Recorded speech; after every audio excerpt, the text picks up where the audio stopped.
Hi guys. So this is not really just a word, but more so like just words of encouragement. Well, I guess it's a word. Because God did say something pertaining to triggering.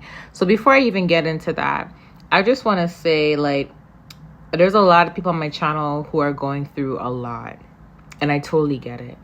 And I understand that I'm not in your shoes. I understand that I may not understand your situation. I may not understand what you're battling.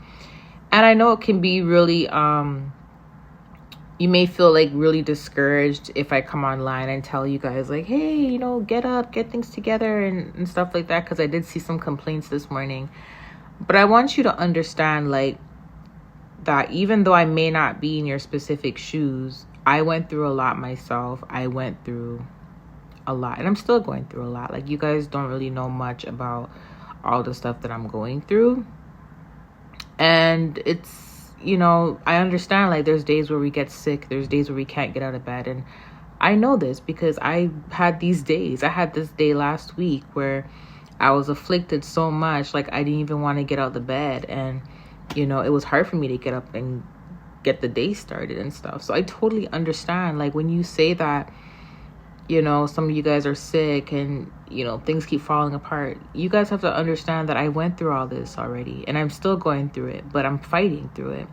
So when I come online and try to encourage you guys, I'm not trying to put you down. I'm not trying to make you feel like you're lazy and all of that stuff. 'Cause that's not my motives. That's not my intentions. My intention is to encourage you, to let you know like, hey, we have to fight. We have to fight. If you can fight, if you're sick and you're stuck in a bed and you can't move, that's different.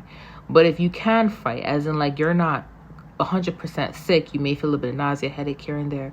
But if you can get up and walk and you can go use the bathroom, try to fight. Try to get up and go for a walk outside. Try to get up and get some fresh air. Like, I'm trying to tell you guys things that helped me. Like, I know what it feels like to be anchored to a bed because, guys, I fought some serious witchcraft symptoms. I fought a lot of that, right? So when I'm telling you guys these things, it's not because I'm oblivious to what you're going through. I tell you guys these things because I went through these things and I had to fight through these things, and God does want us to try.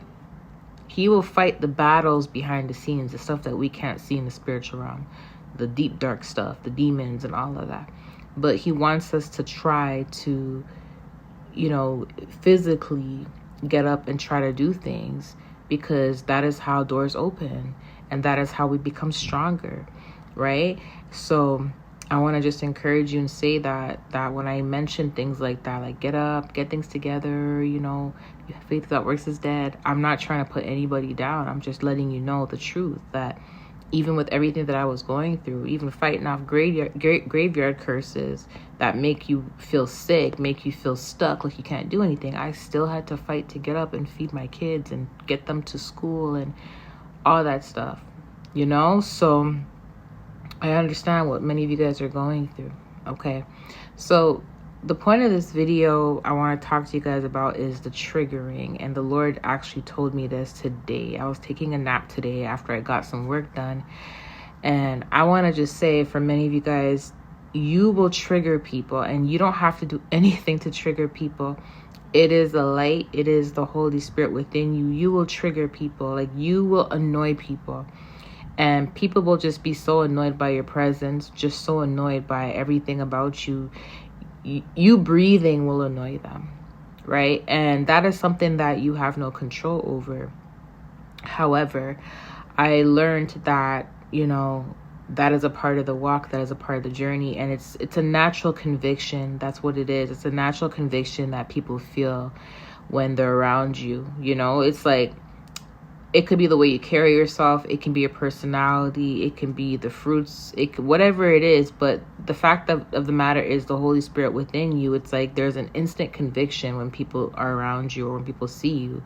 Even if you don't speak, a stranger may just see you and just feel instant conviction. And they may mistaken that as you have bad vibes or something is off about you or something feels weird when it comes to you, but they don't understand that that is an instant conviction. And again, you don't have to do anything to trigger people. Sometimes it's witchcraft, but in this particular case, God was telling me that, you know, you having the Holy Spirit, the light within you, is going to trigger people, and you don't have to do anything. Like, everything about you will just annoy them. You guys ever like been in a situation, we've all been here, where you guys all been in a situation where someone just got under your skin and you just didn't like the person, but they may have done something to you, so everything pertaining to them may trigger you, whether it's their name, whether it's someone talks about them, like just hearing anything relating to them may bother you.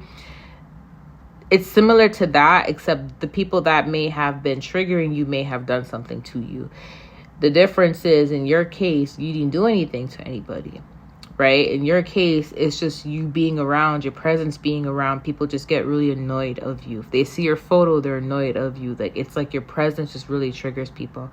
This is a normal thing when you're on this walk.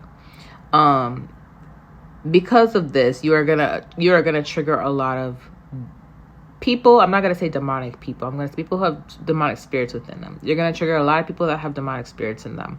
I trigger a lot of witches. A lot of witches. They get really annoyed at my presence. So it's like, as soon as one spell is done and I fought off that spell, another witch does a spell. As soon as I fight off that spell, I have to fight off another spell. There's always some sort of witch trying to shoot their arrow at me, right? For no reason, you know? And I'm used to it by now, but it's just something that happens on the walk. And I'm using that as an example to let you guys know that this may happen to many of you guys. Like, you may notice that you trigger a certain type of person. So for some of you guys, it may not necessarily be a witch, but it may be, some of you guys may attract a lot of narcissists. Some of you guys may attract a lot of insecure people. You'll notice it because it's going to be a repetitive pattern. Like, there's a specific type of characteristics or a specific type of people that you attract, and you trigger them, and you'll notice it's a repetitive pattern of these people coming up after you. You know, so for some of you guys, yeah, it's going to be like you triggering insecure people. Some of you guys, you may trigger very competitive people. Some of you guys, you may trigger narcissistic people. Some of you guys, you may trigger some warlocks. Some of you guys, you may trigger witches, right? So it really just depends. Some of you guys, you may trigger everybody, right? It really just depends, but it's a part of the walk. And one thing that I noticed is that what God was telling me is a part of this is like, you'll notice that you'll start building like close friendships with people, or even if it's not like close friendships, like associate relationships with people. And you'll notice that some people will go from like talking to you all the time and really just being there for you, encouraging you, or just really liking your presence and making jokes with you, to all of a sudden it's like they're annoyed of you. They're annoyed of you, and then they start not wanting to be around you no more, and then they start ignoring you. And you'll notice things like this, and this is a part of the triggering. Some people, what happens is they originally were not triggered by you, but the more they start to hang around you, or the more they get to know you and start to see more personal things pertaining to your personality, pertaining to your life, it starts to bring up a lot of flaws within them that they never knew that was there. It's like I said, it's an instant conviction, and it's not you doing anything. It's not you judging anybody. It's not you pointing fingers. It's just an instant conviction. It's like, you know, they start reflecting on their life, or they start reflecting on things, and then you may notice they start avoiding you, or they just don't want to be around you, or you will start triggering them. You will start annoying them, right? So it's just a natural thing that happens when you're walking with God and when you have the Holy Spirit. And you have to understand something. Even people that go from liking you one day to hating you the next, like, the Holy Spirit will convict them. So even if you don't know what they're saying about you behind your back, or what they're doing behind your back, the Holy Spirit knows what they're doing. So when you're around their presence, it's like they instantly get reminded of how fake they are, how mean they are, and how bad of the thoughts that they had about you are. Like, they start being convicted. And it's not you knowing about it. It's the Holy Spirit that knows about it, that is within you, that is convicting them. So they tend to really be triggered by that. Okay, so I want to just share that with you guys. For so many of you guys who are wondering why you're triggering people, this is probably why. It's going to happen a lot in this season. Okay, I love you guys. I'll talk to you later. Bye.